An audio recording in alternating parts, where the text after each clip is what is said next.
I just broke down sobbing. I was taken by strangers kind of in the middle of the night. That was probably my lowest confidence of my entire life. All the things today that are your gifts were what made it so hard to raise you. In her defense, It's a process, okay? Hello, my bold, beautiful, too confident to be humble, confidence in progress, or just starting out babes. Welcome to this episode of The Confidence Hour, brought to you by 49, hosted by me, Miss Dani DMC, professional hype woman, confidence connoisseur, and your forever safe space. Today, I'm so excited for this episode because we have a very special personal guest. If you've been around for a while, then you have seen my mom pop up in my content, be my guest star. And I'm so glad that you've been able to see her infectious energy that everyone absorbs and can feel online. She is the kindest, most genuine, authentic, selfless, radiant, empathetic human being that I know. And I'm so glad that she's here and we can share our journey and hopefully inspire a lot of you. So without further ado, Kate, my mom. Thank you, Welcome honey. to the Confidence What a Hour. nice introduction. Wow. A little tidbit that people might need to know is that you're the reason I'm on camera. A lot of people don't know that. So when I was a kid, my mom always had a camera in my face. She always, every holiday, every birthday. I mean, now it's so beautiful to look back. We have all these home videos. We do. And I got to a certain age. What age do you think I was when I started stealing the camera? Like 7, 8. Yeah. And I go, where's my camera?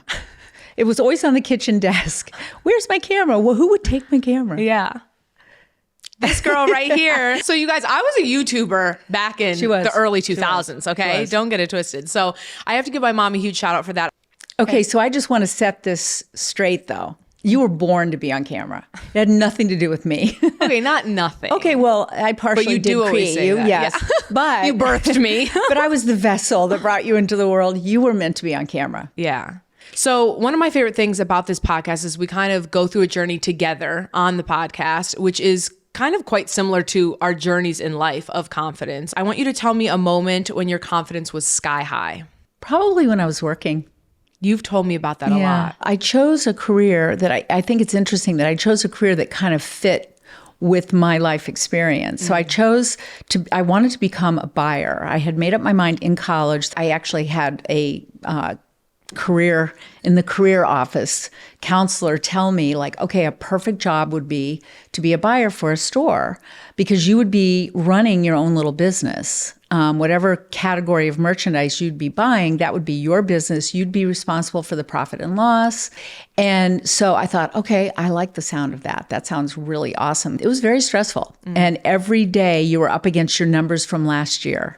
And then every week you were up against your numbers from last year, every month, every quarter, every year. And so it was very risky, but I was good at it. And I think partially I was good at it because I was so used to all the change in my life growing up that I was good at dealing with all that change. What would you say is your earliest memory of feeling confident? I was a confident kid, I think. I felt confident with my friends. I was always kind of a leader. Yeah. You know, I learned to ride a horse. I felt great about that. I learned to ride a motorcycle. Yeah. When I was 10, my dad taught me. And didn't Grandpa throw you in the pool to teach you how to swim? He did. He did when I was 4. He just said, you know what? I think all humans can swim. I'm just going to throw her in and she'll swim. And if she doesn't, I'm right here. Go for it. Yeah. So, I remember being a pretty confident kid. I'm the oldest, you know. Yeah, there's something about that. I wouldn't know because I'm the youngest. Right. What do you think is to that, like being the oldest tied Well, to you're confidence? told right off the bat to take care of others, to be responsible, to do the right thing. And I think just being told that you're kind of the leader of the pack makes you confident. Yeah, that makes sense. Yeah. My childhood was pretty crazy. I'm the oldest of 3 girls. My dad was an engineer / businessman who took every opportunity that came his way. So we moved a lot. So that was crazy. And we did have illness too. My mom had some illnesses going on. So there was a lot of stress. And my dad kind of tagged me early on to be his co-parent. which is never easy. Yeah. For a kid. I was probably about 6. And he always told me, like, you're up to this. You're good. You're going to help me with all this. You're going to help me with your sisters, with your mother. So that gave me confidence. I did have confidence as a result, but it made for, I didn't really have a childhood. And then all the moving, I will say this, because I'm pretty extroverted, I feel like with the moving, I was pretty good at just going up to kids and saying, hi, I'm the new kid here. What do you guys do at lunch? Like, can I eat with you? Yeah. And because I could do that, most of the time they were like, yeah, sure, whatever. They pretty much accepted me into their circles. It gave me confidence, I think, having to reintroduce myself all those times. And then my mom did end up dying before I had children. So I was 25 when mom died. When I went on to have children, I found, wow, I am really lacking in that maternal role model. And I hadn't even realized it. Yeah. But my dad really was kind of both parents to me. So that was hard. Yeah. I've wanted to say for so long to parents out there, if you're struggling with your toddler or your teenager, because I feel like those are the 2 toughest times in parenting, and you really feel like, I can't do this. I just can't do it. That's when my confidence was rock bottom. And I think for many parents, because I know from friends that have gone through it with me too, that's when your confidence can hit the lowest low. And I described about my career and how great I felt, right? So when I decided to have Nikki, your sister, when I decided to start a family, I was like, this is going to be so great. And I'm going to be the best mom. Because I was feeling so confident about my work, and that was such a risky, difficult business to be in. I thought, having a baby, I can do this, right? So Nikki and I had different temperaments, and she was very chill. If I would say, Nick, do not put your finger in that plug because you're going to get shocked, she'd say, okay, Mom. You would say, watch me, and you'd stick your finger in it. So again, we're dealing with 2 people who want to be in control, who want the power. And from the age of like 3 or 2.5, that was our issue. And it was hard. It was really hard. And it continued to get hard as you got older. It just got more and more difficult. And I started to really second guess myself because, again, didn't have a mother figure. Didn't have a mother role model. My dad never really gave me boundaries because I was his co-parent. I didn't need boundaries, right? Yeah. So now it's come time where I need to give you boundaries because you can't be in control when you're 3 years old. You're still likely to run in the middle of the street. Yeah. You need Especially to know what you can do and what you can't do. I found that so hard. And my confidence definitely hit rock bottom. And I started out right away saying, because I think I'm a really good fixer. Another thing I learned from my dad, because my mom was sick, my dad would say, we are going to call every doctor. We're going to get out this will date me, the World Book and look it up, because, we didn't have Google. Yeah. And we're going to figure this out. And I watched that behavior. And so when I started having issues with you, it was like, okay, I'm going to talk to my pediatrician. I'll start with her. And then she would say, well, maybe if you're really having so many problems, maybe you talk to a social worker. Okay. And you were like 4, And then it was like after the social worker, well, maybe you should talk to a therapist. And I just kept saying, okay, yeah, whatever it takes to fix this problem. And again, I saw it as a problem, I think, because your behavior, I did not know how to put boundaries on your behavior. So it was both of us. But I was the mom. I was the one who was supposed to be able to do this, Yeah. So I just felt very out of control and overwhelmed a lot. Oh, and Dad was traveling. Yeah. Monday through Friday, Dad was gone. So once again, I had this very successful dad, met and married and fell in love with a very successful husband. But again, sort of chasing the opportunities like my dad had done. Yeah. And so traveling Monday through Friday, and I was basically didn't have any help in terms of family, living in Cleveland with no family there. So it was stressful, and it was rock bottom for me in terms of confidence. Yeah. It really was.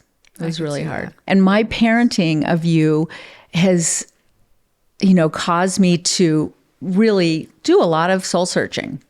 But I've realized that when you have a kid who needs, you were basically begging for boundaries. For structure, yeah. For structure, because you couldn't give that to yourself. Well, because you couldn't give it to yourself, you were acting out a lot. I felt I could not give it to you. I didn't know how. It wasn't within me to be able to figure that out. And I would, you know how you'd say to me, Mom, I feel like it's all or nothing. You're like, okay, do whatever you want or you're grounded for a year. Well, it was kind of that way because in your head, I was like, okay, tomorrow I'm grounding her. That's it. Yeah. And then I'd come and manipulate you somehow. You'd be crying. You'd be so upset. And I hated to see you cry. And it got to the point where it was bad. It was really bad. Yeah. Like we couldn't almost be under the same roof. All the things that make you so great today and so great at what you do. You're so creative and you're so good on camera and you're just fun and was what made it so difficult when you were little. Yeah. Literally, like the postman would come to deliver the mail and you would run up and jump into his arms. Naked. Okay? She's a nudist. Now, I mean, you were like 4. Yeah. So he thought it was cute, but I was like, wait, what? Yeah. No, this can't be happening. How do I teach her? You cannot do this with you can't do this. This is not safe. Yeah. So, and that's just one example. Yeah, but I mean, you were just zany. Yeah. But in a way that scared the living daylights out of me. Yeah, I could see that.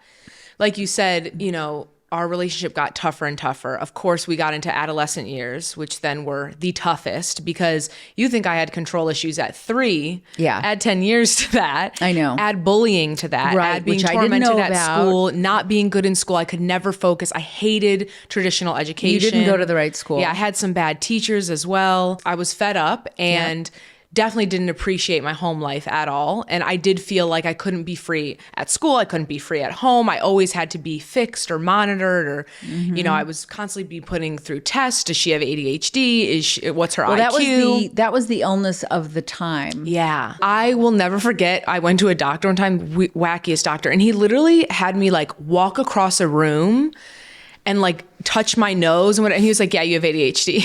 And I was like, okay. Yeah. Which is funny because now as an adult, we've all learned I could not be further from having ADHD. I have ADHD. Yeah. You don't. Yeah. Which is so ironic. I know. Is that, I mean, that could be like the title of a book we write together.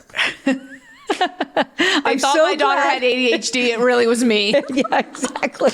Exactly. I mean, really, that's so ironic. And you're like, Dad, when you're in focus, nothing around, the house could be burning down. And really, it amazes me today. That's what I'm saying. It's like all the things today that are your gifts that make you such an excellent person and confident person. Yeah. Were what made it so hard to raise you. Yeah. That's what I want to tell all the moms out there. Yeah. Hang in there. This too shall pass. I literally have it tattooed on me in my mom's handwriting. That was my favorite saying because that's the only way I got through it. I kept thinking, this is going to pass. We're going to get through this. We are going to find a way to raise this girl and feel good about it. And I think that it only got darker from there. It did. When I was 14, I was essentially kicked out of my house. My mom was instructed by some people that this was, and I'll let you touch on it too, but was the best course for me. So I was, it sounds so intense, but I was taken by strangers kind of in the middle of the night. They came in my house, took me out of my home. I then went on to this outdoors camp that is supposed to kind of wilderness experience. Yeah. I think they called it. Kind of meant to set kids straight. I went to that for about 8 weeks. Mm-hmm. And then I ended up going to, for the next 2 years, it's called many things. I would say it's a juvenile delinquent like boarding school, behavioral school, therapeutic school. It has many names, but it was pretty much like jail. You wake up 5 a.m., you all wear a uniform, you run the track. You can't leave the state, can't leave the property. And it was super intense. And definitely like one of the darkest times of my life. And I think this was definitely one of the rock bottom moments in both of our lives. So this is what I would say.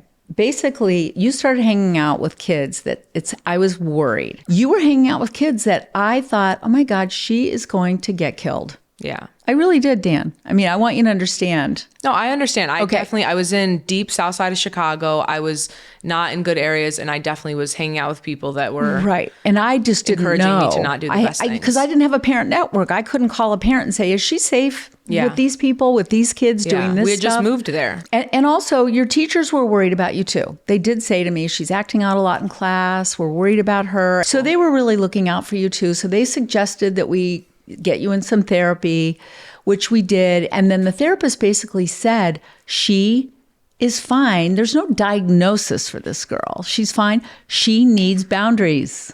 And I was like, I just broke down sobbing at that point. That was probably my lowest confidence of my entire life. Because you were 14 and I had known since you were 3 that I couldn't give you the boundaries that you needed. And now I've got this professional doctor who had a very good credential telling me, your daughter needs boundaries. And if you feel you can't give them to her, then we suggest you send her to a school where she can get them. And I was like, what are you talking about? I had no idea there was a school that could give you boundaries. And then that's when I find out about it's a therapeutic boarding school. We'll help you find the right one for her. And then right away I said, she will definitely run away from home if I tell her this is what we're doing. And I was convinced of that you would. Mind you, I'd never run away from home, but I know that now. I do. But I'm saying I never had at that point. Yeah. No, you never had, but I thought for sure you would because you were very defiant at that point. Yeah. Very, very defiant. No, I definitely was not pleasant by any means. No. I was so disrespectful to you. I can totally validate that experience. Like, we had a horrible relationship. I was so disrespectful to you. It's crazy because there were so many things you didn't know. Like, I was a virgin. I had never done drugs. I had never drank. Right. And actually, I was so shocked. Yeah. And I actually had great boundaries. Like, I would tell people, no, I'm not doing this, or no, I'm not doing that. I know. Which was a big surprise to me when I found out. I'll never forget when you told me you lost your virginity. First of all, I was flattered that you would come to me and tell me. Yeah. This was a few years later. I was almost 18, so it was like 4 years later. And I was like, wait, what? Really? You just lost your...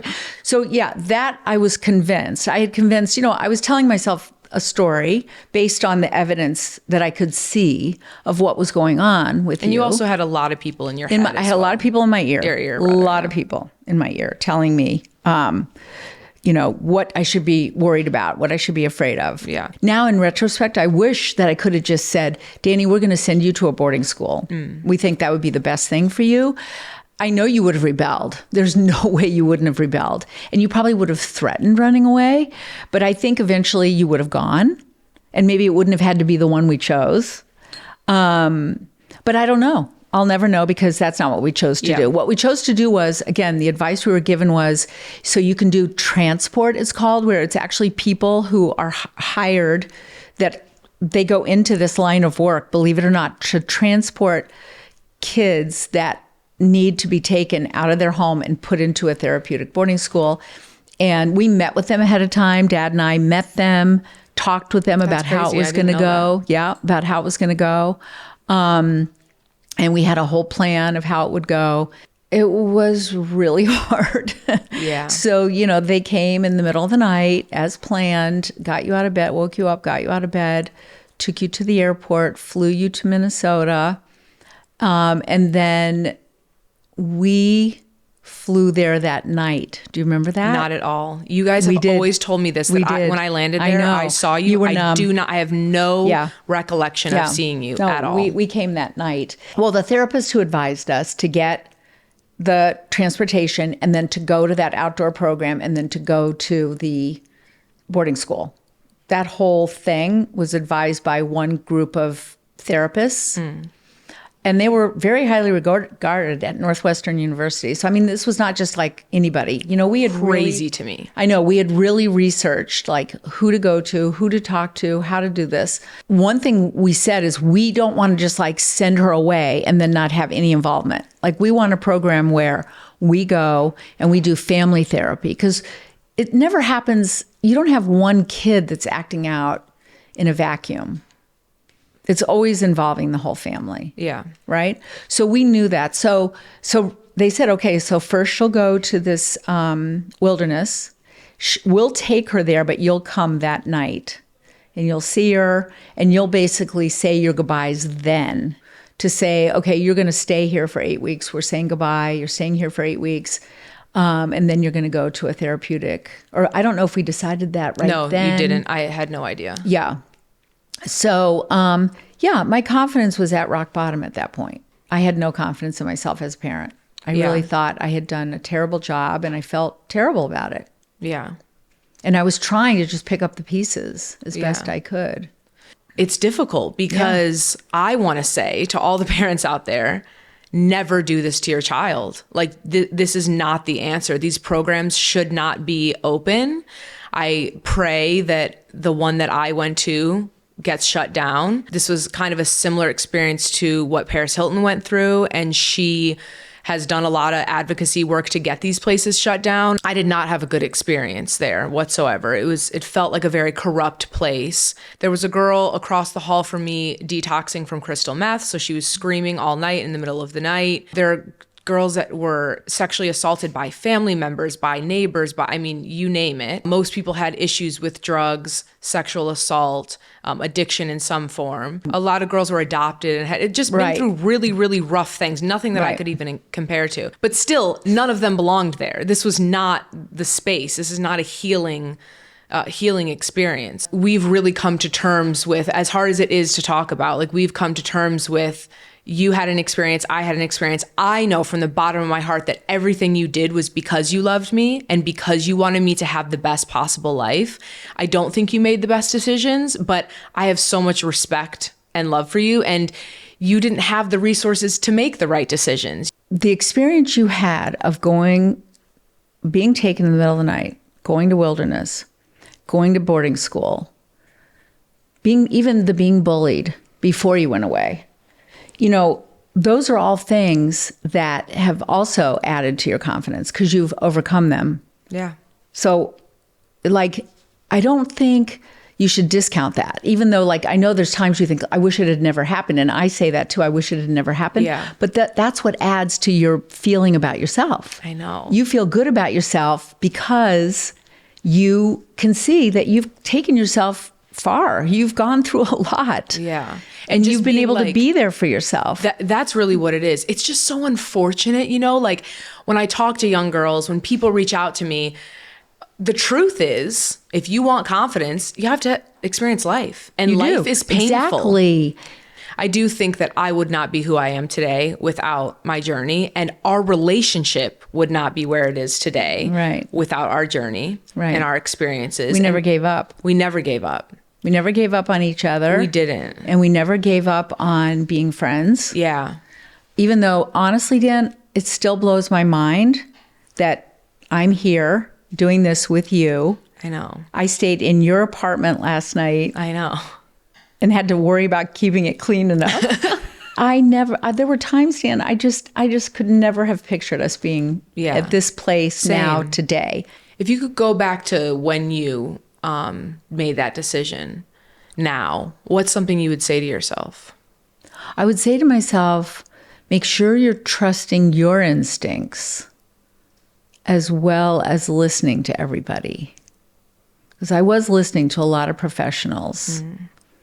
And I feel like I was just kind of turning. I think it's fine to listen to a lot of people, collect your data, then say to yourself, what do I want to do? What do I believe is the right thing to do? Yeah. I don't think I ever did that. Yeah. Because again, my confidence was so low. I didn't even think I could. Yeah. And now today I've learned when it comes to all decisions, but especially big ones, it's okay to collect the data, but I've got to ultimately make the decision from my heart.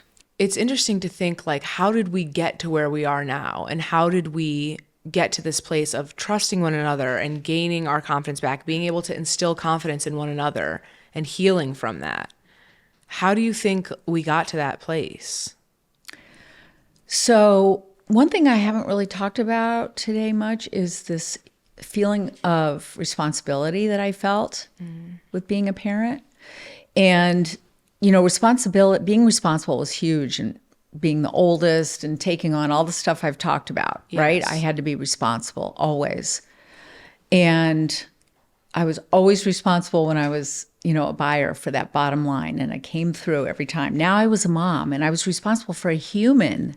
Which is next level. Scares Next the level. shit out of me, to be And honest. I was failing at it. Okay, let's not go crazy. I know. You but were that's- not failing This is at what it. I'm telling myself. That was my lowest low Yeah. of confidence. I'm failing at this responsibility of raising this human. As your parent, my responsibility was to teach you, help you grow into who you were going to be, and then launching you. That was what the responsibility was. That was the job description in my mind, okay? Launching you to go out and live your life to its best ability. And my biggest fear was you weren't going to be able to do that. Like I did, as you became a teenager and started hanging out with these bad kids and making bad decisions and not paying attention in school, and your teachers were like, she's not learning what she needs to learn. And I just started catastrophizing that this daughter of mine is not going to be able to finish high school, go to college, get a job, launch into the world. I really did. And I do think I can do that. I can go there sometimes, right? Yeah. I'll never forget. I said to you, I mean, okay, so high school was tough. You went to 3 high schools, but you graduated. Okay. I did. Then college was also started off tough because you wanted to go somewhere that I didn't think you should go. But Dad and I both said, we've got to let her try this on her own. Okay. So you went and it didn't work just like we predicted. But I don't even know if you remember this, you figured out how to undo that. Yeah. You came to us and said, if I drop out, Mom and Dad, if I just drop out, I'm going to lose the money that you spent. And I know that sucks, but I can just start over at another school. It's like I never went anywhere. Yeah. Whereas if I withdraw, which you could have done because it was so early, we'd get our money back. But then, so anyway, you solved the problem. Bottom line, you solved the problem and right away went to Chicago and enrolled in another college. Yeah. You did all that without us. That was the first time I said, oh my God, she's making If we good let her make decisions, she can do it. And she's making good decisions on her own. Yeah. Okay, so that's why I'm saying success breeds confidence. So now I see, check, success. She solved a problem on her own. I'm feeling more confident in you, in your ability. Can I just say one thing quickly? Sure. I think it's just a learning moment too, that I wasn't given many opportunities to make decisions. Probably. That was the first time, college was the first time I was ever given True. an opportunity can't to argue with make a that. decision about my life. But that's a really good point you just made. Okay, I just want to say, Yeah. you did not get to make any decisions in high school for yourself. We made them all for you. Yeah. So that was our bad. I appreciate you saying that. No, I'm totally taking ownership of that. Because most kids, that's when they start making decisions, big decisions. Yeah. What am I going to study? Where am I going to go to college? Who am I going to hang out with? What extracurriculars am I going to do? You didn't get to make any of those decisions. Yeah. So, yeah, you're right. So anyway, but then from the point of leaving one school, going to another school, and then the next time was when I said to you, you don't have to graduate college.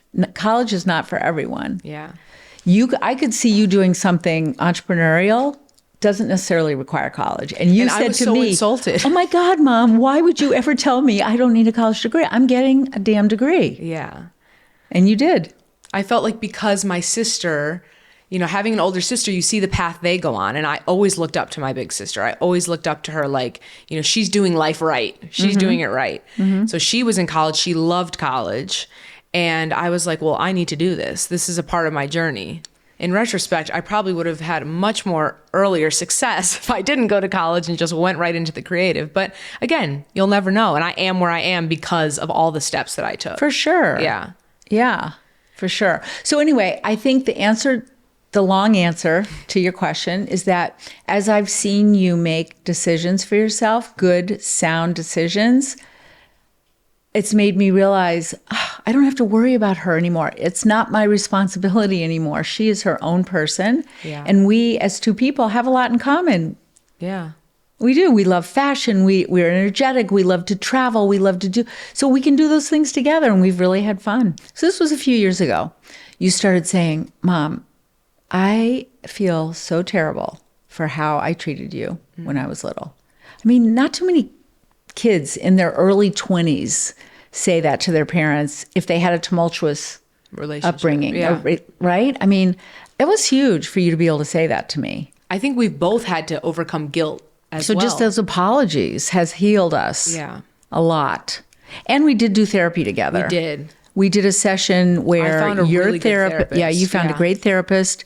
She let you basically tell me all the things that were so upsetting about being sent away, but she kind of prepped me ahead of time. Yeah, you had a separate call with I had her a separate ahead of- call. yeah. She prepped me and she said, this is going to be so hard because you're going to get defensive. I just guarantee it. You're going to get defensive. You're going to want to say, but you can't. You've got to just listen, let her get it out. And it was actually really good for both of us. It wasn't just for you. No, it was for so me healing. too. Yeah. Where we are now, what would you say is something that you wish you were more confident about? And what are you doing to get there? That's a big loaded question. I know. Aren't they all? Big loaded question. This is a safe space. I mean, I'm a pleaser. So I still fight that. At 69, I'm still fighting it. So I want to please everybody. I want to please Dad. And sometimes I want to say to him, are Fuck you off. kidding me? Are you effing kidding me? Yeah. You expect me to do that right now for you? But I don't usually say that. Yeah. I just do it. I want you to. I know. I feel like that it's But I have to go slow. Yeah. Or else he might leave me. No. Yeah, right. Okay. I know. He would never. Never. But yeah. So just being who I am, being authentic and being able to say, it sounds stupid, but like, even if somebody said to me, do you like this dress? I want to be able to say, it's not your best. Yeah. That's really hard for me to say. Yeah. Sure, it looks great on you. Like, isn't that dumb? It's not why dumb. would I lie? First off, stop shaming yourself. Especially if it's my not dumb. friend. Why would I lie? Yeah. Do you hear me though? Yeah, Stop calling I yourself do. dumb. I do. It's not dumb. Yeah. That's just where you are. Right. So that's what I want to work on, being more, because don't you love that friend who will tell you the truth? Right? I know. Then That's you go to that person Yeah. when you need advice because you know they'll tell you the truth. Yeah. They'll be real with you. Yeah. So I want to work on that. And now it's kind of fun because I have Theo and August. My nephews. And I can sort of, as a grandmother, it's obviously different. I'm not their parent, which is Yeah. kind of nice. I don't have that responsibility. So nice. That responsibility hung over my head so heavy. Yeah. But now I kind of get a do-over in a way because, I want to be the fun grandma. Yeah. I always want to say yes. Yeah. But at the same time, I also want to be the wise grandma that can give them some wisdom and tell them, no, that's not appropriate. You can't do that. Yeah. Don't behave like that. That's not the person you want to be, kind of thing, you know? Yeah. So I'm working on that. Good. I know you are. I feel like that's one thing I love about you. I love about us is we are people and humans that want to be our best selves. Yes. And there's no limit. Evolve. Yeah, evolve. Like you inspire me so much. You wake up every morning, you meditate, you journal. You're always listening to podcasts about, you like intuitive healers, or it could be about some certain like not medicine, but like some herb or like something that you have heard about that you want to learn more about. And your brain is insane. Like the way, the capacity, I like the to learn. bandwidth, I'm curious. You're I'm very very curious. And that's something I really respect about you, because I think that as you get older, you get more stubborn. You get more stuck in your ways. I've raised my kids. Right. I'm done being a parent. I'm a grandparent. I'm retired. Right. It's easy. I feel it. I have to resist that. Yeah, but a you little do. bit. I You do have to do. resist that. It's easy to kind of get set in your ways as Yeah. you get older. I just really admire that about you. Even how vocal you are about humanity, And Well, I've gotten a lot of that from you and Nick. Yeah. That's where, you learn from your children as much as your children learn from you. Yeah. I believe that too. Yeah. You and Nikki have taught me and Dad so much about the bubble we live in and trying to get out of it and understand what's going on in the world that's not good, that we need to help rectify. We have a relationship that you weren't able to have with your mom, which is now this post 25, and ongoing. I'm 32 now. And it's so funny because I feel like we have this relationship where I feel like I'm teaching you a lot, which is so strange for me. Yeah. But it's really beautiful. It makes me really happy because it's almost like the things that you experienced raising me, your lack of confidence, your people pleasing, the fixer. What I couldn't tell you as a kid, hey, mom, set boundaries, do this, blah, blah, blah, because obviously I was a child. Yeah. Now I can help you to work on. Yeah. And I even say to you, like, use me as an example, set a boundary on me or, things like that. Yeah. And I think that's a place that I love that we're at, that we're able to, like, I can teach you certain things about confidence. Or technology. Jesus. I know. I love Every time I'm with my mom. I love it. But it's the same question. By the way, how do I post an Instagram? Mom, I literally showed you a week ago how to post on Instagram. Yeah, but you do it every day. True. And I don't. True. I know. And most of my friends would say that I'm pretty good with tech. Yeah. I could see that. But I'll start texting and you're like, let me do that for you. And you'll just, and it's done. So I don't mind that. Do you think secondhand confidence is real? Do you think you can gain confidence from being around someone else that has confident energy? I do. I do think so. Yeah. I mean, it's like being around people with good energy gives you good energy, right? Yeah. Being around people with bad energy pulls you down. I think being around people that are feeling very low about themselves is really bad energy. It's true. And so, confidence can breed confidence. I think so. So I feel like you instilled a lot of confidence in me. Now that we're at this age and I'm able to pour back into you, what is something that I could do to give you more confidence? Well, obviously, when you tell me, Mom, you're so much cooler than the average 69-year-old.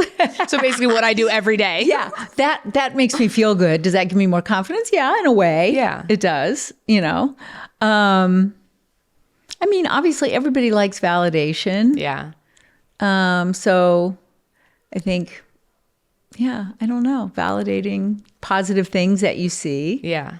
You maybe pointing out when I do something right, like if you see that I made a good decision on whatever it is. I mean, it could be even something stupid like, I wanted to do a certain thing with the house and Dad wanted to do something else and I held my ground and it was the right decision, like something even like that. Yeah. Right. And then I think it's really nice. I try to do this for friends too. And I certainly do it for Theo. I think for young children, it's really good. Like, look at that. You just dove in the pool all by yourself. Do you realize you did that? Yeah. Like, that's so cool. Yeah. I think that is so important to do for kids. It is. And adults. But I'm saying, like, for you to do that for me, like, Yeah. Mom, you just made that hard decision. Yeah. And I know you were getting swayed by a lot of people, but you did it the way you felt it should be done and it came out right. And that's awesome. Yeah. You should pat yourself on the back. Yeah. Yeah. Good. That's good advice. This is a good question. I know. That just popped in my head, but I think that would be good. That's a good one. Okay, yeah. For both of us to do. Yeah. For each other. Yeah. I mean, I do love to tell you, like, Dani, look what you've done this past year. Yeah. No, you do. Look at all the good decisions you've made. Yeah. And I feel like I'm always telling you. This has been a tough year for you. Oh. You've been through a lot. Yeah. And you've made a lot of good decisions. So I think it's really nice to have a loved one just remind you of that. It's true. And someone that's been with you for so many years, seen so much that you've been through. It's so true. What, as your mom, what helps you to feel more confident? I feel like you do a lot of things. Like for me, it's similar, words of affirmation, but more on the like, I'm proud of you. Yeah. Less on the like, you look great. Cause like, I know I look good. But more like, yeah, I'm really proud of you, which you do a really good job of. I think that comes from the heart. Yeah. I don't have to think about that. It's true. Yeah. I think continuing to work on like your fixing too. Like a lot of times I tell you, I just need you to be there. I need you to listen. You don't need to fix or solve the problem. Yes. Just be my friend and be, be a good listener. Yeah. Be a good listener. Where are you giving yourself grace these days? That's a big one for you. Oh, yeah.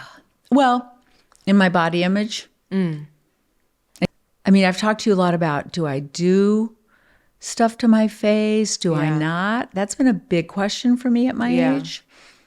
And I've pretty much decided I'm not. Yeah.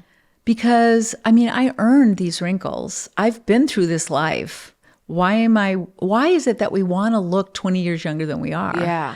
I'm really proud of you for that. And just like confidence can be contagious, I think the whole anti-aging thing can be contagious in a very sort of scary way. Yeah. So you do one thing and then you think, oh, that was pretty good. Let me do another thing. Yep. And then another thing and then another thing. And pretty soon you don't even recognize yourself. And I have friends who've done that. Yeah. And I know there's regret there, you know? So the aging gracefully is important to me. Yeah, it's true. Again, everyone should do, I believe in body autonomy. Because sometimes that can give you confidence. Yeah. I just want to say, like, for example, say you have like a terribly big nose and it's bothered you your whole life and you finally get it fixed and boom, you just feel so much more confident. Yeah. That's cool. Yeah. Right? I mean, so it's for each person to decide. Yeah. I believe in a body autonomy. I always say that. For me, I really want us to accept the individualities we have. If you have a really big nose, for example, my dad has a large nose. He's had a large nose his whole life. My dad would never get, in his words, he would never be so vain as to get a nose job. Right. And it's his ancestry. He's Italian. True. In the region that we come from, people you have see large them all the way down noses. the line. Yeah. And it's, to me, it's beautiful. I've never once thought, oh my God, my dad kind of has a big nose. I've never thought that. Yeah. Because that's who he is. Yeah. He has never made a big deal about it. Like he'll make a joke every now and again. Honestly, now that he's older, I feel like when I was younger, he didn't really. But I think that it's important for us to accept the differences in us, you know? Yeah. I think, my sister's very anti-plastic surgery and I totally understand her perspective. She believes we have been warped by the patriarchy, by these ideas that have been instilled for, especially as women, to be beautiful, to have a small nose, to have full lips, to have high cheekbones. Right. Why? So I love that that a lot of us fight against that. But I also do believe we should all do what we want with our bodies. I don't think we need any more control than people are already trying to control our bodies. Plus, we shouldn't be judging each other. Agreed.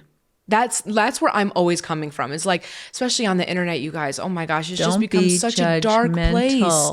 Everyone has an opinion about what everyone does, and it's constantly monitored. There's no grace. There's no empathy. And I really, really don't want to ever add to that. So I try my best to not be judgmental of humans in general. Same. Okay, so before we wrap things up, I want us to do what we do best, which is have fun. So I want us to do a little quick fire round. I do this with all of my guests, but I feel like it's going to be especially fun with my mummy. Okay. So, ready? I'm ready. What was your mum glam back in the day? You made me fall in love with best makeup. shoes. Oh. I always had to have. We weren't even going makeup. We're going shoes. No, I love that. It's your interpretation. Yeah, no, shoes. I always had to have. Love that. The best shoes. Oh my God, shoes. Yes. Into shoes. Do we remember that? We all remember that. Okay. What is one thing you cannot leave the house without? Oh, that's easy. Lipstick. I knew you were going to say that. It's so funny because I totally remember you pulling up to school, picking me up in the carpool line, always putting lipstick on. Always. And Girl it's Scouts, camping. I had my lipstick. Okay. Who was your style icon growing up? I want to know this. I can't think of. Who do you think my style icon was? No one. I know. And that might sound crazy, but I feel like it's inside. I always say, this is my line. You ready for a tagline? It's in you, not on you. Oh. What's a phrase I get from you? Well, this too shall pass is our tattooed on me. What's your guilty pleasure confidence boost? Driving in my convertible, which I don't have anymore, and blasting the music would always make me, I don't know if that's a guilty pleasure, but it made me feel confident. What compliment about being a mom meant the most to you? Like, I would love to have been thought of as being the disciplinarian. Oh, interesting. That would have been a compliment because I couldn't do it. Well, like, I wish you think like Trunchbull and Matilda. Yeah. You're so good at setting boundaries with your kids. Like, I would have been like, me? Oh, thank you so much. I thought you were going to say for sure that you were a good mom because you and Aunt Laura used to say it to each other all the time. Yeah, we did always. And I feel like I say it to you all the time. I always want you to know that you are a phenomenal mom. You are a phenomenal mom. Thanks. I would not trade you. No, for you're right. anything You're right. Just those words. Yeah, you're a good mom. What's one thing you admire about your younger self? My energy.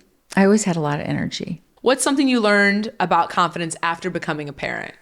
I go back to the same thing I said before. Success breeds confidence. So just hang in there until you're successful. Describe me in 3 words. Fiery, beautiful, loving, I love that. Describe yourself in 3 words. energetic, friendly, kind. If I had to describe you in 3 words, I would say radiant, because your energy you radiate onto people. Similarly, off the back of that, contagious. Your energy is very contagious. Okay, love that. And just love. Like you are love. Okay, last one. What's your love language, mum version? So, you know the love languages. Yes. The 5 love languages. Yes. I can remind you if you don't. Yes. So as a mom, what is your love language? Words of affirmation. Duh. Yeah, but written 100%. down in a card or a poem or a book. Or spoken softly in my ear at night. Yeah, no, I especially like, you know how I'm always saying, all I want for Christmas is a card where you Yes. write me a little letter. Question. Who writes the best letters? Okay, well, that's self-serving. That's No. a self-serving question. But it's leading me somewhere. because you do. Okay. Because what you're saying that you like to receive, you always gave mom. I'm going to be honest, and this is something I've never said or Notes in talked the on. lunchbox. Some of your notes in my lunchboxes got me through really dark days and really Love dark that. times at school. You always wrote us notes. I love that. Every single morning, every single day. And even to this day, if I'm traveling somewhere, if I've been with you, 100 times out of 10, I'm going to find a card somewhere in my apartment, in my bag, in my book. You hide notes. You know, I love doing and that. it has affected my life. And I do it all the time now because of and you. you do it for me.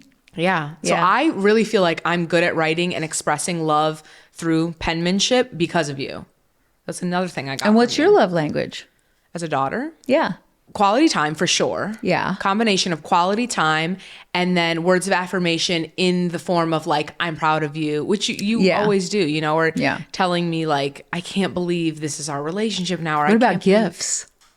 Yeah, I mean, That's a big one. that's Come so on, funny because tell gifts the is, truth. yeah, no gifts is. Gifts is. Yeah.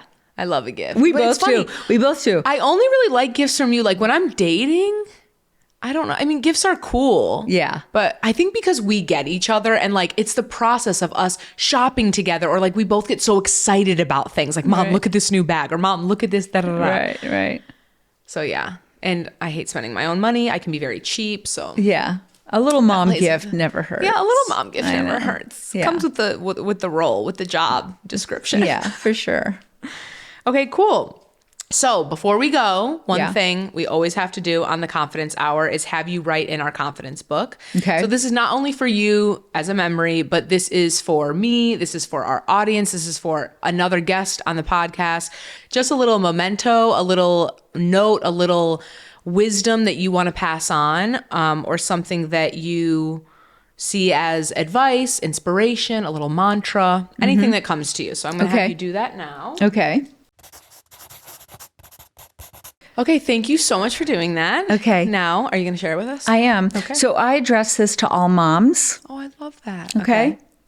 Watching this podcast, listening to this podcast. I hope that you'll never, ever give up. When parenting makes you feel insecure and low, keep at it. Feel yourself growing and listen to your instincts. You will succeed, all caps, and feel so confident as a result. Plus, you'll have a solid, loving connection with your child. I love that. I just want you to know I'm so proud of you. And your mom would be so proud of you too. Aw, thanks, honey. Well, thank you so much for being here, for being my hype woman forever and always. Even when I wasn't able to hype myself, I feel like you've always been there. And I'm so grateful Aw, for sweetie. you. I love you so much. I love you so much. And I'm so glad enjoyed that it. you were able to be here. I know. This is I did. amazing. It was awesome. And that's a wrap on this episode of The Confidence Hour, brought to you by 49, hosted by me, Miss Dani DMC. If this combo made you feel seen, heard, or even a little bit more confident, please share it with someone that you love. And remember, confidence is not about perfection. It's about showing up anyway. I'll see you next time. And don't forget, stay grounded, stay bolded, and stay you.